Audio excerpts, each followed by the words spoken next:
भिवंडी में भाजपा युवा मोर्चा उपाध्यक्ष की हत्या, प्रफुल्ल तांगड़ी और तेजस तांगड़ी के ऊपर जानलेवा हमला हुआ और इस हमले में दोनों की दर्दनाक मौत हो गई।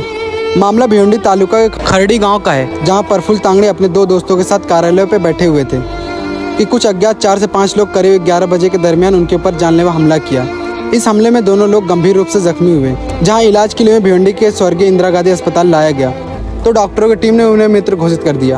हमले में प्रफुल्ल तांगड़ी और तेजस तांगड़ी दोनों लोगों की मौत हो चुकी है। फिलहाल भिवंडी तालुका पुलिस इस मामले की गंभीरता से लेते हुए जांच में जुटी है।